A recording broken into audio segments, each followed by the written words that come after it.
Hi everyone, मैं अरविंद अबराज एक बार फिर से आप सभी का इस चैनल के माध्यम से बहुत स्वागत करता हूं। तो दोस्तों, आज मैं जिसके बारे में बात करूंगा आपसे वो है हमारे राजस्थान सरकार की जो योजना है बेरोजगार लोगों के लिए, वो मैं आपके साथ जानकारी शेयर करना चाह रहा हूँ। अगर आपने इस योजना का लाभ नहीं लिया है और आप शिक्षित बेरोजगार हैं तो ये वीडियो आपके लिए बहुत काम का होने वाला है। वीडियो को पूरा देखिएगा, सारी चीज़ों को समझ लीजिएगा, उपरांत ही आप कोई कार्य करिएगा। मेरा प्रयास रहेगा कि इस वीडियो के माध्यम से आपको इस योजना की हर पहलू से मैं अवगत करा दूँ। तो दोस्तों, योजना का नाम है मुख्यमंत्री युवा संबल योजना 2021। मुख्यमंत्री युवा संबल योजना 2021 जो कि 1 जनवरी 2022 से लागू हो चुकी है। आज मार्च 3 महीने इसको होने को आए हैं लगभग। तो इस योजना का लाभ अब तक 1,60,000 लोगों को मिल चुका है और भी जो लोग इसमें रजिस्टर होते जाएंगे, पंजीकृत होते जाएंगे, उनको इसका फायदा मिलेगा। तो चलिए, सबसे पहले मैं आपको बताता हूँ कि इसके लिए कौन व्यक्ति पात्र हैं।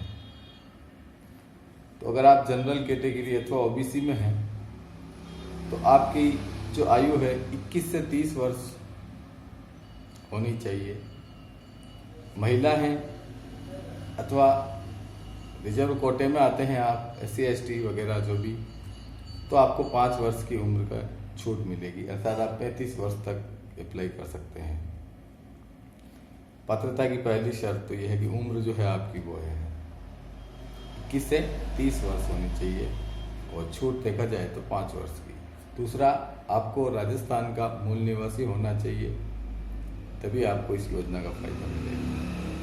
तो तीसरी बात, आप स्नातक होने चाहिए। आपने किसी भी विषय में स्नातक किया हो, ग्रेजुएशन किया हो, तभी आप इस योजना के पात्र होंगे। यह 3 बात हो गई।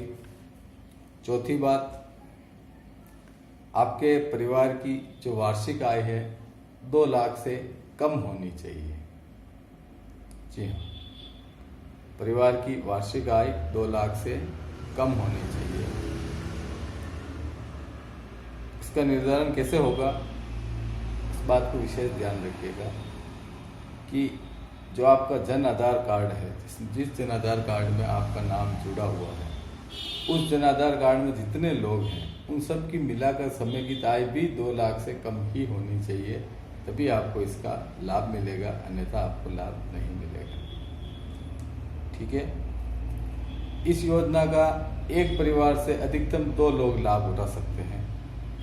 अगर एक परिवार में 2 शिक्षित बेरोजगार हैं तो उनको भत्ता मिल सकता है, 2 से अधिक होने पर उसको भत्ता नहीं मिलेगा।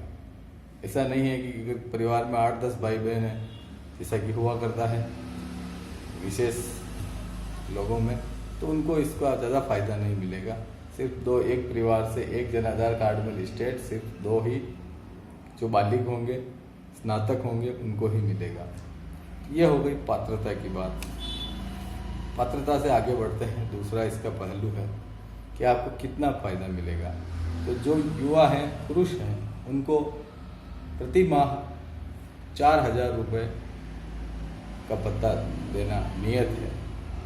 साथ ही जो महिला है अथवा ट्रांसजेंडर है, जिन्होंने अपना जेंडर बदलवा लिया हो, अगर ऐसा कोई केस है तो उसको भी, और महिलाओं को 4,545 रुपये प्रति माह उनको भत्ता मिलना है।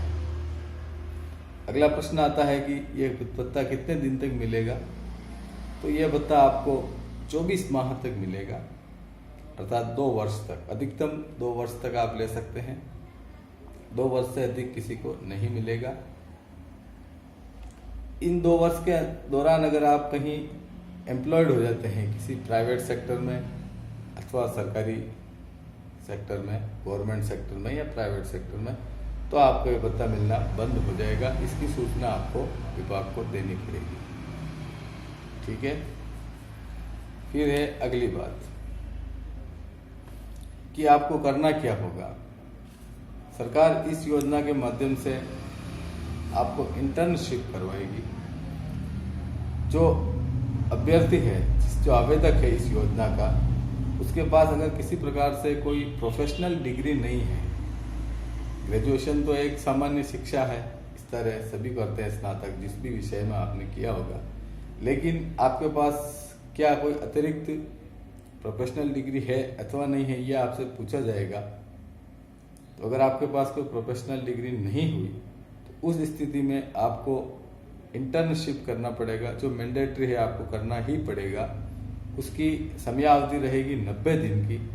जो राजस्थान सरकार के हमारे 23 विभाग हैं, विभिन्न प्रकार के, राजस्व विभाग हो गया, कृषि विभाग हो गया, जो भी आप जानते हैं, तो उन 23 विभाग में किसी भी विभाग जो आपसे की शिक्षा से मैच करता होगा अथवा आपके विकल्पों में होगा, उसमें आपको 90 दिन का इंटर्नशिप करना पड़ेगा, जिसका आपको पैसा नहीं मिलेगा और आपको वह 5 घंटा प्रतिदिन के हिसाब से वहाँ आपको काम करके सीखना पड़ेगा और उस चीज़ का आपको प्रमाण पत्र दिया जाएगा संबंधित विभाग से कि हाँ आपने ये काम सीखा है। तो इन 2 वर्ष की अवधि में ये ध्यान रखिएगा कि आप वो पैसा जो मिलता है उस दौरान अगर आप कहीं एम्प्लॉय हो जाते हैं तो वो आपको ध्यान रखना पड़ेगा। ये चीज़ें थी जो पात्रता से संबंधित जो बातें थी, और आपको क्या कितना मिलना है वो मैंने आपको इसमें बता दिया। इंटर्नशिप आपका कैसे होगा ये मैंने आपको बता दिया। साथ ही एक पात्रता में एक विशेष बात और रहेगी कि आपको अपने स्थानीय जो रोजगार कार्यालय है, जो अक्सर जिला स्तर पर हुआ करता है, वहाँ पर आपको रजिस्ट्रेशन करवाना पड़ेगा आपका बेरोजगार के तौर पर। अगर वहाँ आपका रजिस्ट्रेशन नहीं है तो आपको ये भत्ता नहीं मिलेगा। तो ये ध्यान रखिए कि वहाँ रजिस्ट्रेशन आपका होना चाहिए। ठीक ही इसी के साथ में अब आप इसे कैसे करना चाहेंगे, तो इसको करने की जो प्रक्रिया है वो मैं आपको इन शॉर्ट समझा देता हूँ। वीडियो स्क्रीन में फिर आपको कभी अगले नेक्स्ट वीडियो दिखाऊंगा, जब भी तैयार होगी इस वीडियो के आखिर में आपको मिलेगी। क्षमा करिए। आपकी SSO ID होगी, निश्चित रूप से होगी, क्योंकि आपने स्नातक किया तो आपको SSO ID की जरूरत तो पड़ी ही होगी। SSO ID से लॉगिन कर लें। लिंक जो है, आधिकारिक जो लिंक है इस योजना के लिए, वो मैं आपको वीडियो के डिस्क्रिप्शन में अवेलेबल करा दूंगा। वहाँ से आप जाएं और वहाँ इस योजना का और भी जो विस्तृत जानकारी है वो पढ़ सकते हैं, अथवा वहाँ से जो लिंक मिलेगा वहाँ आप क्लिक करेंगे तो आप वहाँ से SSO पर रीडायरेक्ट हो जाएंगे। SSO ID आपके पास होगा, नहीं है तो बना लें। और ध्यान रखें SSO ID एक ही बार बनाना है, एक ही डॉक्यूमेंट, अलग अलग डॉक्यूमेंट से डबल न बनाएं, अन्यथा आप बहुत बड़ी मुसीबत में फंस सकते हैं, क्योंकि SSO ID को डिलीट नहीं किया जा सकता। ये बात हमेशा ध्यान रखिएगा। तो SSO ID से आप लॉगिन हो जाएंगे, वहाँ आप ऑनलाइन अप्लाई कर देंगे। जो भी वहाँ चीज़ें मांगी गई है, जो आपके अंदर चीज़ें जो मांगी गई है वहाँ, वो मैं आपको कुछ लिस्ट बता देता हूँ, नोटेट कर लें अगर आपको याद नहीं रह सकता है तो। सुनिएगा, एक तो आपको मूल निवास चाहिए होगा, एक आपकी शिक्षा की डिग्री स्नातक की, SSO ID में जन आधार कार्ड लगा होता ही है, आपका आधार कार्ड चाहिए हो गई, इनकम प्रूफ चाहिए होगा, जो फॉर्म आता है वो आपको कहीं भी मिल जाएगा ऑनलाइन, अथवा मैं लिंक दे दूंगा, वहाँ से आप डाउनलोड कर सकेंगे। तो उस फॉर्म को भर के आपको इनकम सर्टिफिकेट बनाना है, जो तो गजेटेड ऑफिसर उसको अटेस्टेड करते हैं और नोटरी किया जाता है। वो प्रक्रिया आप जानते हैं। ये ध्यान रखिएगा कि 2 लाख से कम होनी चाहिए उस जन आधार कार्ड के सारे लोगों की जो समय की आय है वो 2 लाख से कम होगी, तभी आपको ये भत्ता मिलेगा।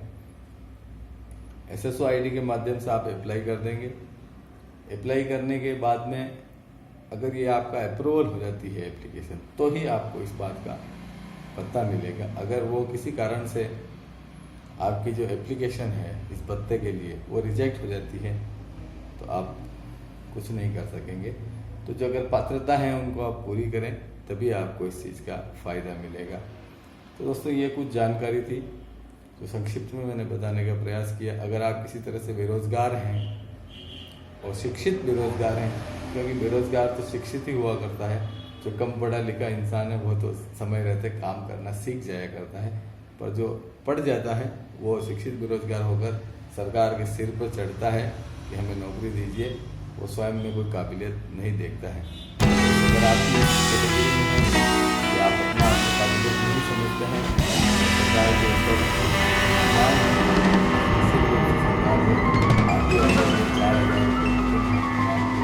शायद 2 वर्ष तक आपको ये भत्ता मिल जाएगा। और इस दौरान अगर आपने किसी प्रकार से आप नौकरी करने लग जाते हैं तो उसमें ध्यान रखिएगा, ये आपको सरकार को सूचना देनी पड़ेगी कि आप कहीं काम करने लगे हैं, अन्यथा आपके साथ लीगल कार्रवाई भी हो सकती है। एक बात और मैं आपसे कहना चाहूँगा इस योजना के संबंध में कि अभी इन दिनों ई मित्र वालों ने, जितने भी ई मित्र हैं, उन्होंने कुछ अपने निजी फायदों के लिए एक कैंपेन किस्सा चलाया हुआ है कि ई श्रम कार्ड बनवाइए, ई श्रम कार्ड बनवाइए, और बिना लोगों को पूरी जानकारी और योजना को समझाए बिना कई लोगों के ई श्रम कार्ड बना दिए हैं। तो देखिए आपका भी बना हुआ है अथवा नहीं है, और उसमें आपने कहीं कोई जॉब तो नहीं दिखा रखा है, किस कैटेगरी में आपने ई श्रम कार्ड बनाया वह भी ध्यान रखिएगा कि उसमें जो आपने मेंशन किया होगा कि आप क्या काम करते हैं, आप कितना पैसा मासिक कमा रहे हैं। अगर आपने कार्ड बना के वो शो किया है तो आप उसमें शिक्षित बेरोजगार नहीं रह जाते हैं फिर। तो ये ध्यान रखिएगा कि वो डाटा और ये डाटा आपका मिसमैच नहीं हो जाए, ताकि आपकी एप्लीकेशन रिजेक्ट नहीं हो और आप किसी प्रकार के लीगल ऑफेंस में नहीं फंसे। तो इसलिए ध्यान रखें, कुछ भी चीज़ बनवाने से पहले सोचना चाहिए कि अगर आपने ई श्रम बनवा लिया होगा तो निश्चित रूप से आपने उसमें कुछ न कुछ आय दिखाई होगी, तभी आपका ई श्रम कार्ड बना होगा। और जब आपने आय दिखा दी तो आप निश्चित रूप से बेरोजगार नहीं रहे हैं, तो आप इसके लिए अप्लाई मन नहीं करेंगे। और आगे जब बढ़ा जाएगा तो आपको इस बात का पता लगेगा। तो SSO ID आप लॉगिन कर लें और अपने लिए अप्लाई करें कि कहीं आपको राजस्थान सरकार से कुछ फ़ायदा मिल सके। तो दोस्तों, आई थिंक ये जानकारी आपको अच्छी लगी होगी। यहाँ स्क्रीन पर आपको सब्सक्रिप्शन बटन दिख रहा होगा, अगर जानकारी अच्छी लगी हो निश्चित रूप से सब्सक्राइब करें, फॉलो कर लीजिएगा, ताकि और भी आने वाली जो सूचनाएँ हैं जो आपके हित की हैं वो आप तक पहुंच सके। साथ ही इस वीडियो के दौरान आपने ऊपर आई बटन पर कई सारे वीडियो लिंक देखे होंगे, तो वो सारी ऑनलाइन वर्क की अपॉर्चुनिटीज़ है। जो कोई भी बेरोजगार हो अथवा कोई अतिरिक्त समय के लिए पार्ट टाइम करना चाह रहा हो अथवा कोई हाउस वाइफ भी है, तो जो भी जिसके पास अतिरिक्त समय है और वो अपने खाली समय का उपयोग करके कुछ अर्निंग करना चाहता है ऑनलाइन प्लेटफॉर्म के माध्यम से, तो उसके लिए वो सारी जानकारी वहाँ लिस्टेड है। और भी आप चैनल को विजिट करेंगे तो कई सारी अपॉर्चुनिटीज़ आपको यहाँ मिल जाएगी, जिससे आप कोई न कोई सोर्स अपने लिए खड़ा कर सकेंगे। तो ये थी जानकारी आज मुख्यमंत्री युवा संबल योजना के संबंध में। इसके अतिरिक्त भी आपको कोई संशय हो अथवा कोई प्रश्न हो, निश्चित रूप से आप कमेंट के माध्यम से पूछेगा। मेरा प्रयास रहेगा कि मैं आपको उसकी समस्या का निराकरण कर सकूं। Have a nice day. बहुत बहुत धन्यवाद। आपका दिन शुभ हो।